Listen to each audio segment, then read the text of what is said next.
All right, it says it's recording.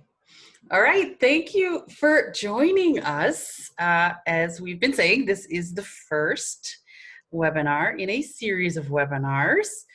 And the reason there is a series of webinars is kind of because of Jen Polk, who is here with us today. So I'm delighted to have you here to kick things off, Jen. So this series of webinars are kind of exploring the themes that I am working on right now for this book that I've been working on for about 3 years now. And it's getting to a stage now where it's out with some peers who are reviewing it. And conversations with Jen recently where she was saying, you've got all these ideas in your head, like now might be a time to start sharing them. And I thought that was a pretty good idea. And it also seems like a pretty good time. It seems like a lot of people are thinking about career right now. There's a lot going on in the world. There's a lot of transition. There's a lot of change. And so I think that's why now and why this approach too. So as you'll see, this is kind of a different approach to conversations about career. The first one today is kind of about taking a step back. Next week, we're going to be talking about an acronym that I have been developing, and I explained it in the book, an acronym that helps you think about the worlds of work where linguists are needed. Brighten, but it also is it's a reminder to keep a bright outlook. And choose abundance thinking, choose an abundance mindset, choose to believe that, that you're going to get a job that really is the job that will help you be what you want to be and do what you want to do. We'll continue that with some thinking about linguist superpowers, and then we'll end the series thinking about a story listening approach. But we're kicking things off today with gaining perspective. And the way that I've been thinking about this in the book is using this metaphor of stardust. And metaphors was something, so I'll take a step back now and introduce myself, and I'll introduce Jen now. So I've been thinking about careers for linguists dating back to probably I guess it would be 2008 when I started directing the Master's in Language and Communication program at Georgetown University. It still is a professionally oriented master's degree where linguists study, they get to choose their course of study within linguistics, but then spend some time engaging in thinking about how they can bring these skills and training to a professional domain of their choosing. And I guess I had been running that program for a few years when I found Jen Polk. You had been recently graduated, I think, got your doctorate in, is it 2012? And Jen she joined the scene talking about careers under the guise of From PhD to Life. And I worked with Jen, have been working with Jen now, I guess, 7 years. And have really loved conversations with Jen, but I especially loved when I was first working with Jen, we would use metaphors a lot to think about our thinking. So this is a metaphor. We'll kind of start here, I think, with this metaphor. One of the things I like about it is it makes you, so if you're thinking about stars, you're kind of taking a step back to look at your career. And I think this is a step that a lot of people skip or want to hurry through. And I'd love to kick it off here with you, Jen, thinking about perspective. Yeah, absolutely. What are we doing? So this metaphor Stardust makes you kind of take a step back and think about, well, you've just published an article thinking about bright spots, right? Taking a step back, looking back on your career and thinking about what are some of the bright spots. So that can work in this metaphor, right? Of like, I think the metaphor builds in a little bit of distance, a little bit of perspective taking, and then kind of taking a look around and saying, okay, what are these bright spots? So why do you think that's a good approach? Yeah, thank you for asking. And I noticed in the chat, Katie's put my website from PhDtolife.com and the link to the blog post, which you can find on careerlinguist.com. So why is this a good approach? Well, let me echo repeat what you said, Anne-Marie, is that this is a step folks skip or want to skip or rush through. Absolutely, I completely agree. Would rather skip. And the beauty of this approach is that you have everything that you already need. You already have everything you need to do it. And it's about looking to your own past in any context, however long ago, it could be yesterday, right? Academic context, non-academic context, work, life, whatever. And thinking about what were, as Anna Marie's language puts it, what were the bright spots? In the article I published last week, it was what were the standout moments? But it's, yeah, what were the bright spots from the past where you felt really energized, like really energized? And that tells you a lot about who you are and where you best show up, how you best show up. And the idea, which I think we can maybe all agree on, is that that's the kind of life, that's the kind of career you want to have. Of course, not 100% of the time, that's not realistic or maybe feasible, but you want to do work where you can be bright, right? That's what we want. That's the goal. So speaking of yesterday, I heard you giving a workshop yesterday where you were saying that the life of this practice is really in the details. And you were sharing an example where you were really drilling down and saying, like, teaching is too broad. And, curriculum design is too broad. Mentoring is too broad. And you were getting into this really detailed explanation of like unpacking, like what was exactly that you were doing at this moment when you felt really energized? Yeah, exactly. So many times when I would do this exercise with folks in workshops, I would say, okay, when in the past have you felt most energized? Tell me about a moment. And the answer would be teaching. And okay, I accept that, but that is the first answer. And you need to get out your shovel, right? Metaphorically speaking, mixing all the metaphors today. I love it. And you need to dig down. Tell me about teaching, because teaching is 100 different things, 50 different things, right? I mean, I don't mean to exaggerate, but teaching is a lot of different things. Some people's whole job is teaching, right? So that's no. Tell me more specifically. Why I love interacting with students. Okay, well, all right, that's good. That's step 2. Keep digging. What specifically? Tell me about specific moments. Well, I love meeting one-on-one with students. Okay, well, that's different, right? I love meeting one-on-one with students. Okay, well, in what context? Think of a particular moment. What was the context? Well, I was in office hours. Okay, right now I feel like we're starting to get somewhere. But what were you talking about in office hours, right? What brought the student to you? What did you do? How were you in the conversation? So what were you talking about? Were you talking about an essay topic? Were you talking about their academic career? They're going through their degree program. Were you, academic advising kind of stuff? Were you talking about their broader life and career? Were they coming into your office crying, because they really needed mental health support because you were what they had in the moment? So what exactly was going on? What did you do? How were you? What was the broader context? All of that stuff, really. So I'm really talking about like a few minutes of your time. That's one bright spot. That's one standout moment. And then what I ask folks to do is, okay, that's great. That's awesome. Now find a whole bunch of others. Not a whole bunch, a few others, 3 or 4 others, 6 others. And those moments can be similar, but even better. Think ones that, let's say, if that was the example we are to give, how about an example that comes from a completely different kind of work that you did?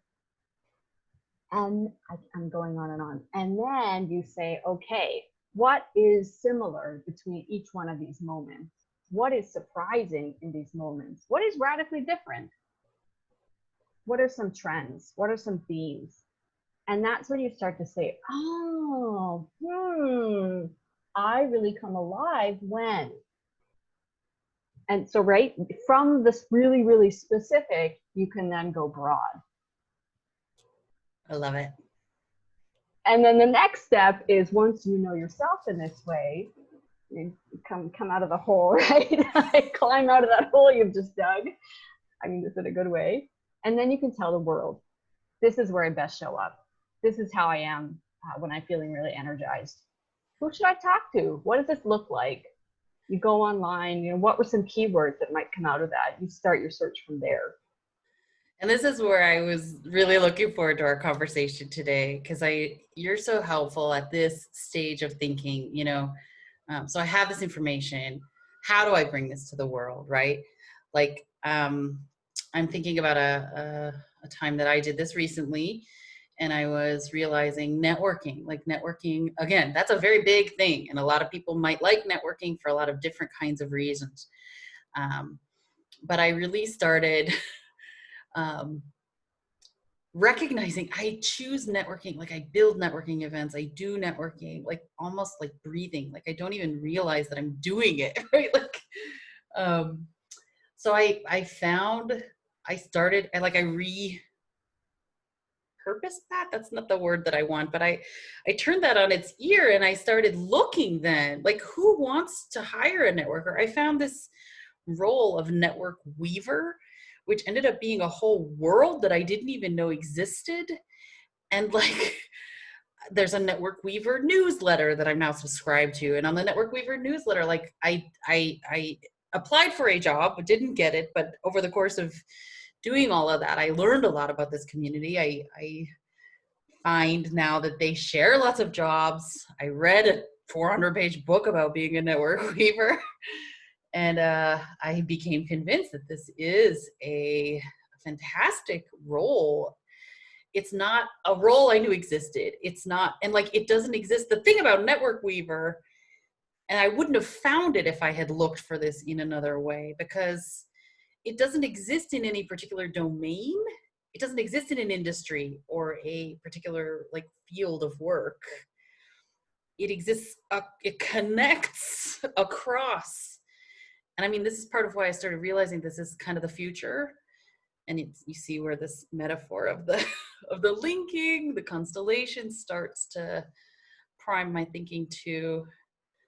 I got an email from a client this morning, and let me not lie, I mean, she didn't do this exercising this way, but she came at it, she did it a different way, but she reached a conclusion that I think we can relate to, which is that she's been having conversations with folks in her network and reflecting on those conversations, and also the work that she and I have been doing together around values and priorities, and making space for her to have those internal reflections.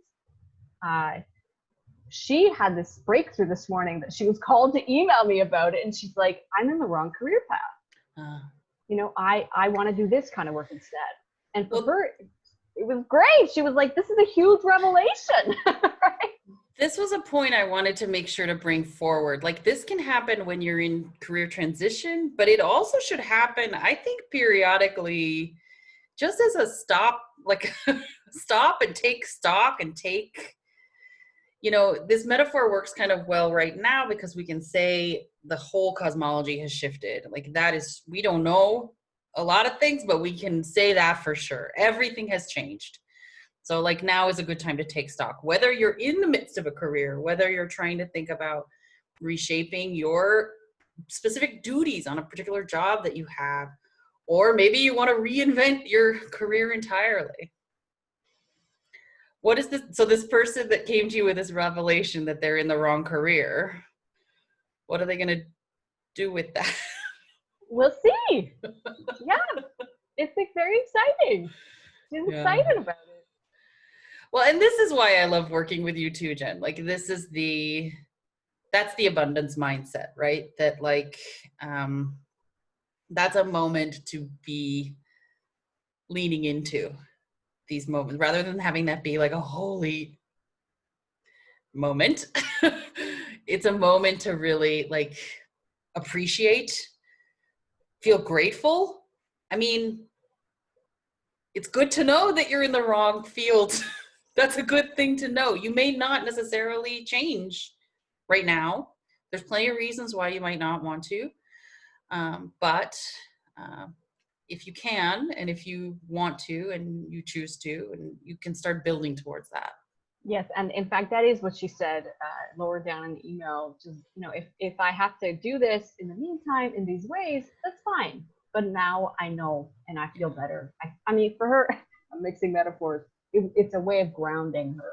Yeah. She can stop feeling so scattered and like she's floating and no, I'm in control. I'm on a pillar, right? I'm on my plinth. I'm in charge. Well, actually, I love that about this metaphor, Jen, because so charting, I need to figure out what the exact word is that I'm using when I refer to this metaphor. I call it charting your career, like you would chart a set of stars, like you're charting, but that places you on the ground. You're on the ground taking stock. Like I actually love that built-in entailment of this metaphor. There is distance built in, and maybe perspective built in. So job crafting is a thing that I talk about in employing linguistics a lot. It's a thing that I find people reach out to me, like within the world of linguistics, people reach out to me because they're maybe in a job and realizing they're not doing as much linguistics as they might want to. So this topic, they're not coming to me because of this question of job crafting, but that ends up being the answer, that we have more power to shape our jobs than we might realize, to shape our work lives, to shape our experiences. I don't know if that fits in this metaphor per se. But I guess I wanted to know if you had any thoughts about job crafting. Is that I don't think it's just linguists that. No, absolutely not. And I have experience with clients, and I think we know from the world that sometimes you think your job is the problem. No, let me rephrase that. Sometimes you think that you're in the wrong field and you're in the wrong place. But it's possible that at the end of the day, what you realize is that you can ask for some stuff. You can have for some conversations. And I'll make this more concrete. I have one client in mind, tenured professor, and she came to me convinced that she needed to go outside of academia for her next position because a variety of things weren't working for her. And sure, great, awesome. That tends to be the folks I work with. But working together, she figured out, and it was sort of in doing the work along the way, was that what exactly was the problem that she was experiencing. And she ended up in conversation with her chair, her department, with other people in her community, just shifting things just a little bit. And it was no big deal. And she didn't have to quit anymore. Right? Yeah. It's not to say that, she's set for the next 30 years, but that she had a moment which felt like pretty crisis-like. And she leaned into that, whatever you think of that expression. But anyway, she went with it and didn't have to be a radical shift at all. What did have to shift was her approach. Yeah. And deciding to do something about it. And I think that's another kind of learning that can come from doing this, taking stock of the bright spots or the standout moments. Just that reminding yourself the things that you especially, because probably I'm not the only person that does things like breathing and not realize that that's something that you just keep choosing to do. But, it's something that for whatever reason, like it isn't valued in your current work context, or it just isn't visible it's not made visible to you in the doing of it. Yeah, great question. A coaching question that you might use as well is, so now that we've identified like those things that energize you, how can you have more of that good thing in your life? Yeah. Yeah. Okay. The question assumes that you can, right? I Right. think it's a nice starting point. It's very design thinking. How might we? So I have an example that, oh yeah, here's some thinking about, I just loved this. This is from Scientific American, just some, the language of stars being born.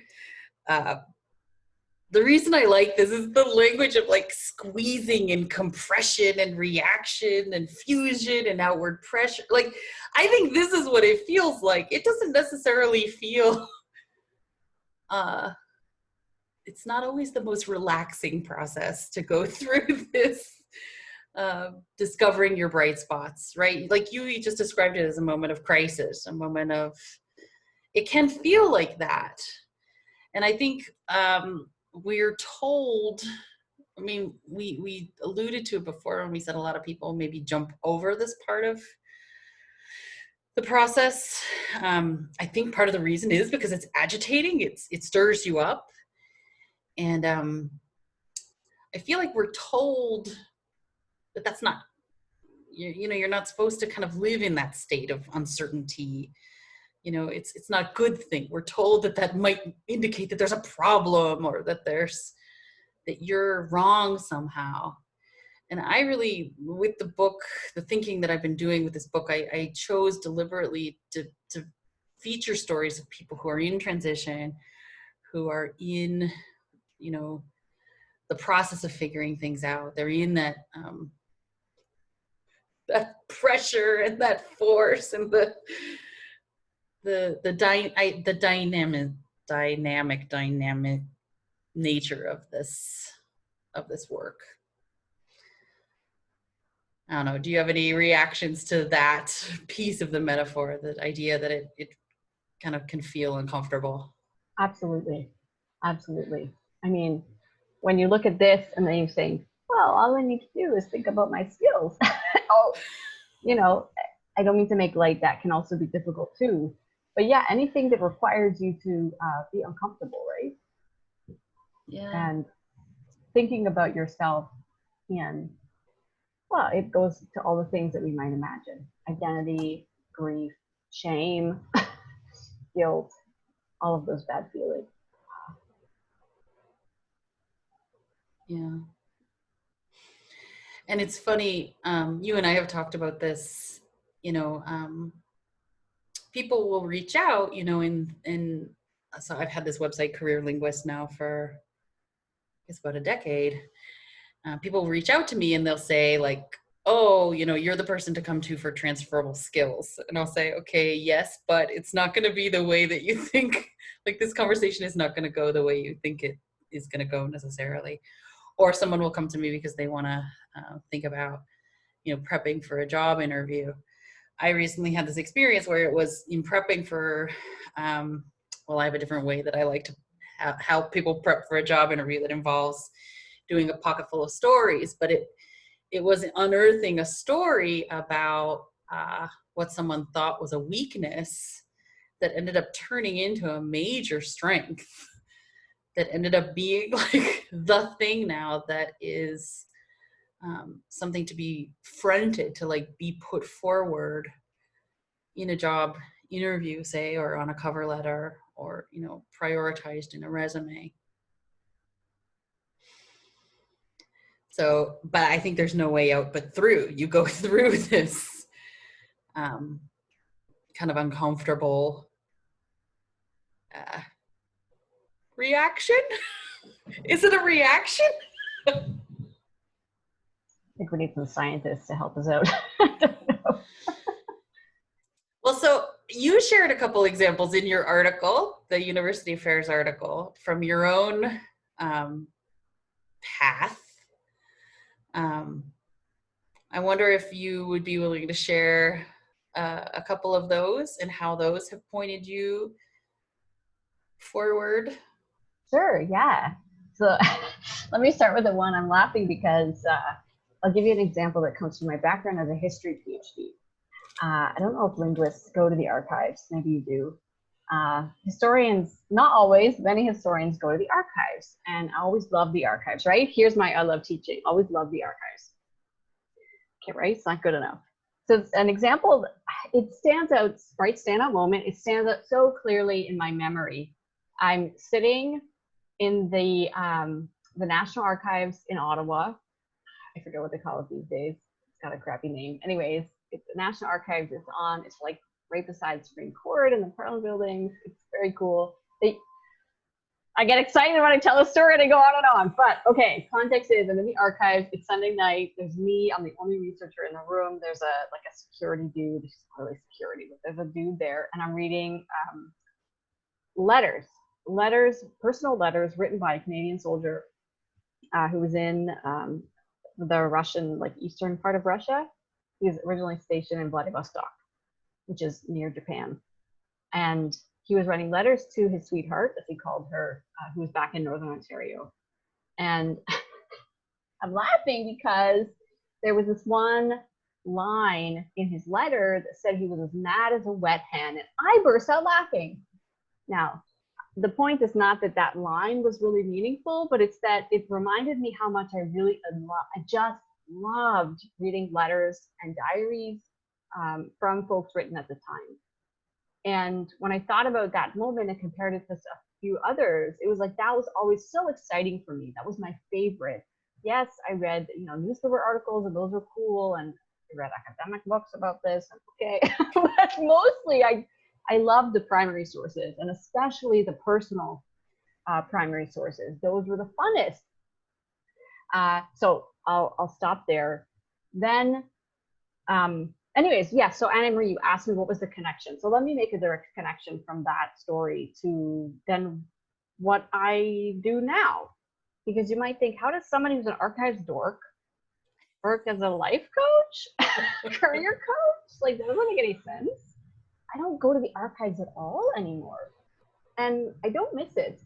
And the reason is the reflection that I had was that, and this was not the only story that I drew on, but the reflection from it, in part from this and other stories, was that I really like learning about people and engaging with people, as people. And that's not the only thing, but I love that. And I found examples where I would do that kind of with real life people, not just dead people. But so coaching makes sense for me, because coaching is all about working one-on-one with people, and it is personal. It is personal, and it's not that I'm reading their letters and diaries, but yeah, like I get to work with clients, and they make themselves vulnerable with me, and that's, I don't mean to be creepy, but I love this shit. Well, when you shared this, when I was reading this example, and maybe it was also a conversation with you because I needed to be told what an archive meant. I didn't quite understand that what was exciting for you were the kinds of documents you were accessing in the archive. It occurred to me that, you go on to From PhD to Life, your website, it's an archive. Like, it is carefully curated stories. You went ahead and made that. You made an archive for people who might be, you anticipated a question for which your archive would be useful. This is a good point. Yes. And I think one of the things, maybe the thing you're referring to, is my transition to Q&A series. Yeah. I ask questions of other people about their journey, and they write those stories. And I love that. It's not about me. Well, that you took the time to assemble, you anticipated the need, then you took the time to assemble and carefully curate and present. Someone might even not even know to ask for it. That might not be what they know that they need. But, having a resource like that, having an archive like that, helps you understand that you're not alone, the way that you've curated the resources, you really focus in on these transitional moments. So somebody who's maybe not even recognizing that they're in transition, they're just kind of aware of a curiosity, has then a totally different frame for what's happening. And that makes sense for me too, because my other standout moments, my other bright spots, some of them are about building community and promoting my community. And yeah, building, I think, is a good word for that. And I do that by promoting others, offering resources. I've done that in the context of my PhD program, my master's program, in many different ways. I did that in the context of, you said that you found me on the scene. Well, I used to be a scene star of a different scene, the indie music scene here in Toronto. I had a blog and a podcast, I started doing that. Anyways, my whole point is, yeah, I love building community and promoting other people to community. So there's many connections, and that's how I market my services now, right? It sounds like, I don't mean to sound like that way, but yeah, all of these things suggested how I can work best now. There's a kitty. Oh, yes. This is Izzy. Well, yeah, I mean, that's an interesting point that you make about community, because that's, I mean, I was inspired by a community that you created on the Mighty Networks, to create a community on the Mighty Networks, on that platform. Nobody knows what that is. Nobody knows, what it's for. It's not something that people are looking for necessarily, but it is. I have found that too, that community is the way to gradually, it's a process, like this thing of career is a process. And if you can build a community and then, bring people together to have conversations at regular intervals, stuff comes up and you're able to help one another, support one another through, and sometimes it's just a conversation with a colleague, right? Like, I need to set a better boundary with this work colleague. But in our case, having a group of linguists who are thinking about language, they bring a lens that you share to navigating the career moments. So here's a way that I think I would like to encourage people who are participating in this webinar. I think a next step for you all could be to do something like this. I encourage colored pencils. I find that they help me think. Doesn't have to be colored pencils, but somehow different colors help me think, help me organize my thinking in different ways. So these are two when I was putting myself through this exercise. So I call these like the putting stars into constellations. This is what it looks like. So these are two stars, bright stars. Debbie Schifrin, it started with an article that I read about discourse markers. And that was something that I read when I was getting my master's. It's what led me to go to Georgetown to work with her. But then I didn't end up working with her as an advisor. I thought I went there to work with her, but being at Georgetown, I found different interests and chased my interests, such that she didn't end up being my dissertation advisor. But what did end up happening was she was the one that had created this master's program, this professionally oriented master's program. So after I graduated, I ended up getting the opportunity to work with her. And it was so interesting to see how she brought this thinking that it had drawn me to want to work with her, near her, around her at Georgetown. But the way that she brought that thinking to career. So she had created this professionally oriented master's degree. It was the provost had invited every program in the whole university. This was in 2006, I think. Would anybody propose the idea for a master's program that would be professionally oriented? And you had, like, in biology, there was a program on tumor biology, like a specific, they manifested all over the university. There was one in government. It existed in government, but it had to do with peace studies. So these tiny little master's programs sprung up all around the university. And we created one in the linguistics department that was, I say we, I wasn't on board yet. She created it. But she handed me over her documents, and I got to see how she thought about this question of, you know, narrative, for example. Where does that come into play in a professional context? And you start to see it everywhere when you realize, you know, stories they're how organizations talk about themselves. They're how, you know, nonprofits communicate their mission, their vision. She had focused in on meetings after a while with her. And I remember I took many classes with her where we were talking about meetings. And in the moment, I was like, oh God, are we looking at meetings data again?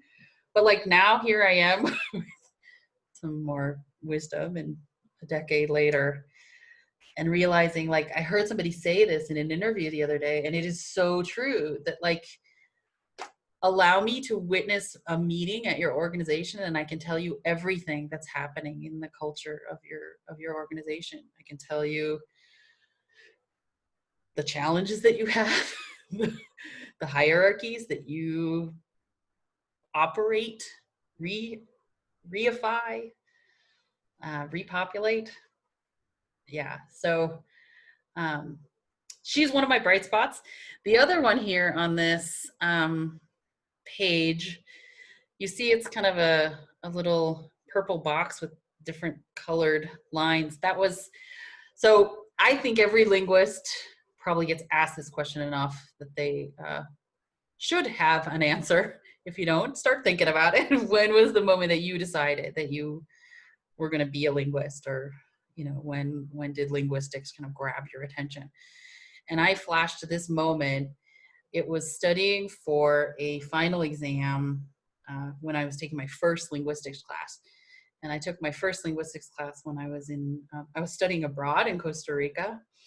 And so I was acquiring Spanish at the same time that I was learning kind of the labels for the things that I was acquiring. And I was using colored pencils to study for my final exam. So I had this little note card, and I was writing about syntax in orange and morphology in blue, and, you know, phonology in red and pragmatics in green. And I just had this like moment where I realized that I could sort of map what had been happening in my brain over the course of the semester while I was like acquiring the linguistic systems that I was acquiring gradually over the course of the past 4 months, kind of paralleled this interrelated set of systems. So what I learned is that I'm not just a systems thinker. I like to think about systems within systems and how systems within systems interrelate. And that was my moment of like, I'm hooked. But when I started kind of connecting these two stars into a constellation, there's more connections than you would think. And you see Goldman Sachs, that was a job that I had before graduate school, but it's actually the reason why Deborah Schifrin, when this job came available to direct this master's program, it's the reason she encouraged me to apply for it, was because she knew that I had that in my past, this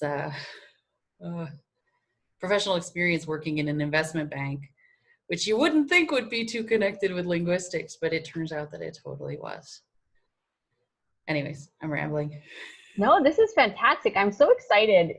Can you say more about, so I understand the circles, right, and what's in them. Those were like, you know, those are the moments. Say more about the things, the words kind of around them, the lines.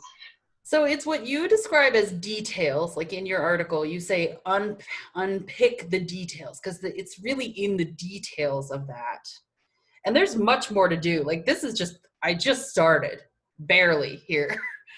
Like there's something to know about, like I told you, there was something about the color coding of that note card. Like there's something to be unpacked there. Like why was that?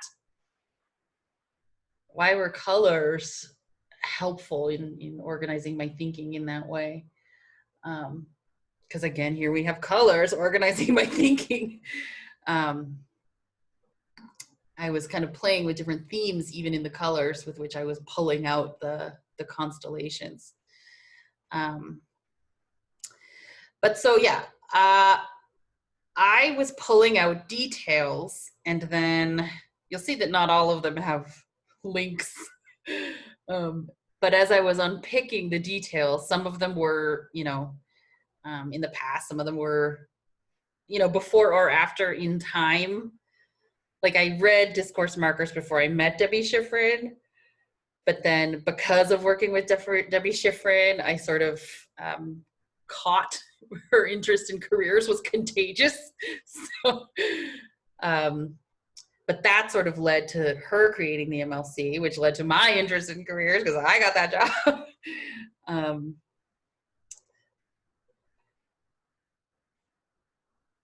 Yeah, so I think so the thinking is in finding these moments, and then the thinking through these moments by pulling out the details. But then I think it's connecting the details into the constellations that was helpful for me in starting to see where these are pointing themselves. I have a quick question from somebody. Yes. If you don't mind sharing, what are the colors representing? Yeah, I haven't totally thought them all through either. But so you see there's one there, Travel, Christine, Goldman Sachs. That was chasing one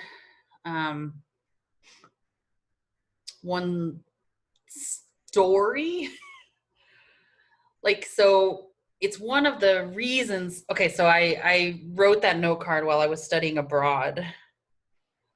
But like the reason I studied abroad was because of an interest in travel. But then while I was traveling, I met someone else who shares an interest in travel, who's Christine. Christine ended up, through a series of events, introducing me to a person who introduced me to someone who was hiring at Goldman Sachs. Like the reason I ended up working at an investment bank, that wasn't in my plan. I wouldn't have sat down to say, you know where I would like to work? An investment bank. So I guess, yeah, there is more thinking to be done. I just find that colors help me play. So I don't know, they sort of are helping me chase sequences of ideas, but then also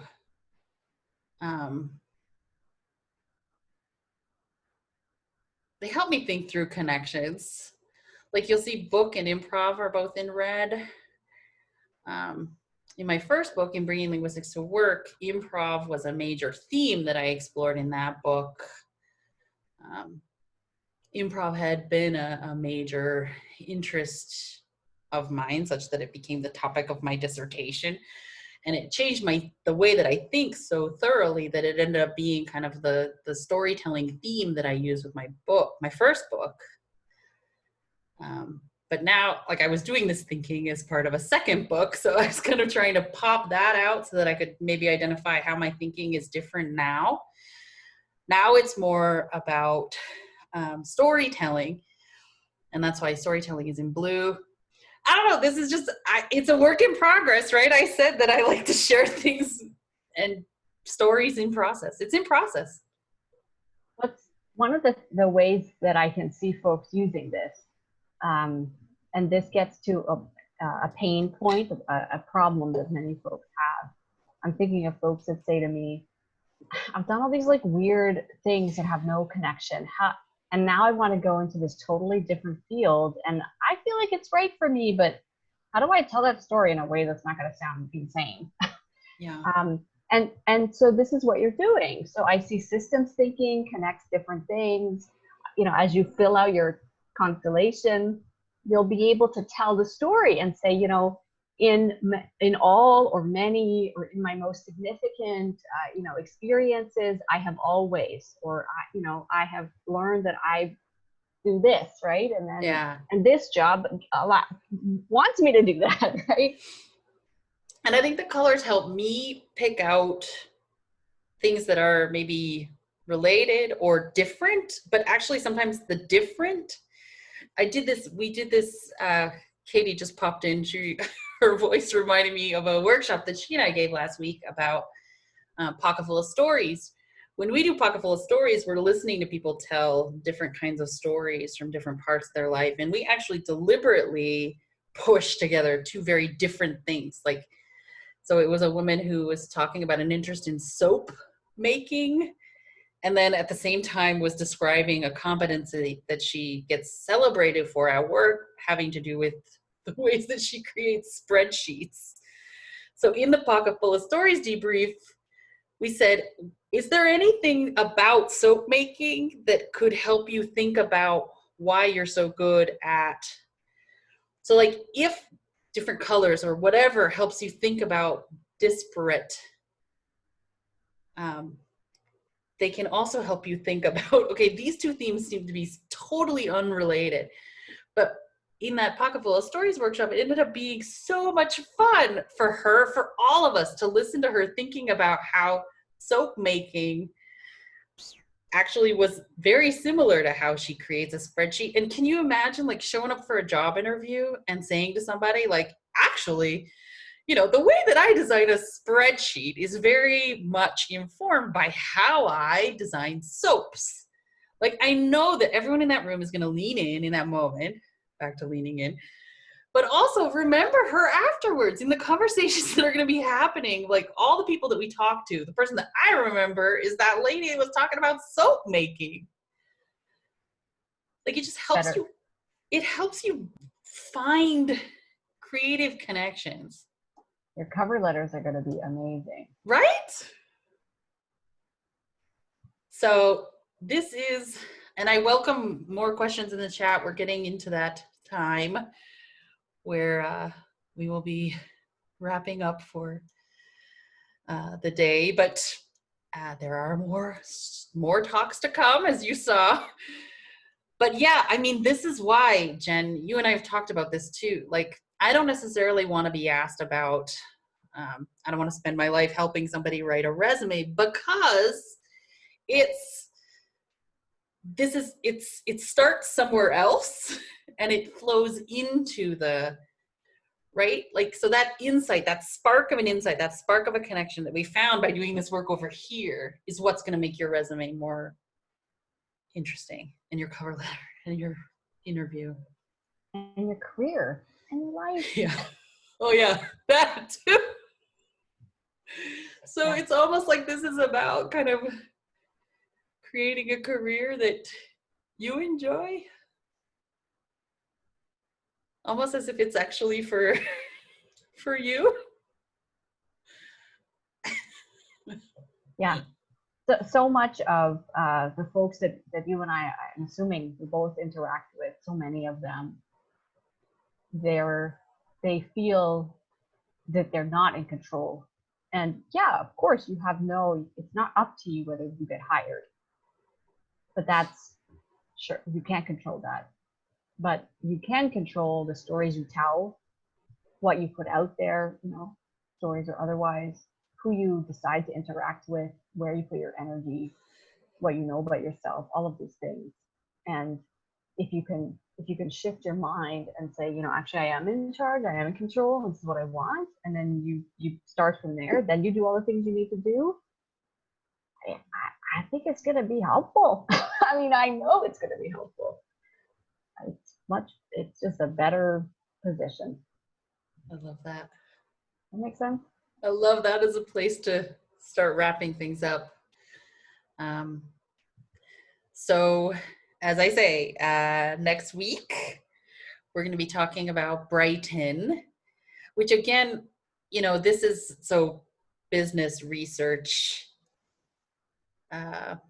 innovation, government, healthcare, communications, technology, education, and nonprofits. This is not the list. I'm sure you get asked for the list, Jen. I was talking to a linguist not long ago. She said when she went to her professor and said, what can I do with my degree in linguistics? He gave her a list. I don't believe that you should be handed a list because that's somebody else's list, and who knows what they've been thinking about career. But this is an answer to a question that comes up a lot. And it is, it's a reminder to think abundantly. So in the telling of this, well, you can tune in next week, but in the telling of this acronym, what we end up finding is that people who are working in nonprofits end up maybe doing technology and business and research and innovation. And, it's a way to just sort of complicate our thinking. But I think, it's both, right? It's not either or. People can tend to do research from, in figuring out where they might want to go. You can do it from the bottom up or top down. I think it's a good idea to engage both kind of directions in your thinking. And then I wanted to say, Jen made a lovely plug for me when she talked about, this, you get to control the stories that you tell. This is my answer to that. I've created a 5-week experience, let's call it. 5 weeks of coming together around a virtual campfire to share stories. And it's a way to navigate a career transition, or just like we're saying, maybe it's just a moment to kind of take stock. What are the stories? And crucially, what are the stories I'm telling myself? And thinking about how that can kind of shape where you're heading. Anne-Marie, let me just notice, I do this all the time. You've mixed the time zones there to I do Pacific. that all the time. I know, it's okay. Anyway, just if anyone's like, no. Thank you. Pacific is 2, Eastern is 5. Thank you. I'll go do that in Canva now when we hang up. Change that.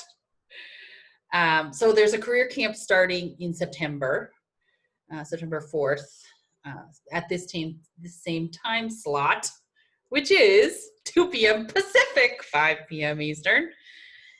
And yeah, I'll just end with one last idea. And Katie, I was going to ask you to join us here because you are one of our star members in the CL Mighty Network. This is another space for, and I kind of have mentioned it already, a place to navigate career and community. But I thought I'd just have you say a couple words by way of closing, because this is not what people maybe think it might be. It's not a job service. It's not a job placement service. It's not a resource repository. It's a place where we organize community. Mm-hmm. I was going to say one of the things I like about the group is that it's people who have applied their linguistics degrees or work in some field where they're using those skill set, even if that wasn't like their area of study. They in some way approach their work with a mindset that a linguist might have, and so there's, a book club that we have, reading Subtle Acts of Exclusion. We have work sessions. So right now we're all working remotely. So like you can sit down and, I'm going to work on this, work for 45 minutes, how to go, work for some more time, so it's a professional support group is not the right term. It's a professional group of people that you can communicate with, talk to, and sure, we might post job ads, or somebody might be a good provide some good advice on a potential career or something like that. But like Anna Marie was saying, it's not like the goal is not to get you a job. You are cultivating your career with other people who share similar interests. And so you can learn from each other. And what's great about online communities is that I'm imagining if you do work as a linguist, first of all, your job title probably doesn't include it. And second of all, you might be the only one around. So here are your people. Yeah. And that is one of the things that somebody who I went to grad school with, who joined the community, was saying, like, she was the only one in her group who did linguistics, and you don't have somebody to talk to. So you have somebody to talk to. You have a built-in group of people who can do that. And I think that that's something that's very helpful. So, and there was one question in the chat about, like, how do you identify what it is that you are interested in? If you've had some other health issues in the past, and like how that might color the way you approach things. And I think part of it is, if you have people to talk to who are interested in similar things, you might be able to find those shared interests by talking to other people who are in the same field.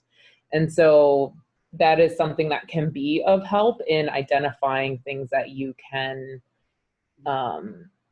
find value in and interest in your career. So I think finding people who are like-minded in their career choices and what they want to do is helpful. So. Wow, thank you. Yeah. Thank you, Jen, for a wonderful conversation. Thank you, Katie, for helping us manage the space. And thank you all for attending. Thank you. It's so exciting. I love to see your version. I shouldn't say it that way. You have a different approach, which is complementary to mine, and I'm gonna recommend it to some clients, if I may. I think hopefully helps us think in new ways. No, I think it's great. I might do it too. I'm not a drawer, but I might do it too. Thank you so much for having me. Thank you, Jen. Thanks, Katie, and thanks, community. Thank you, everyone.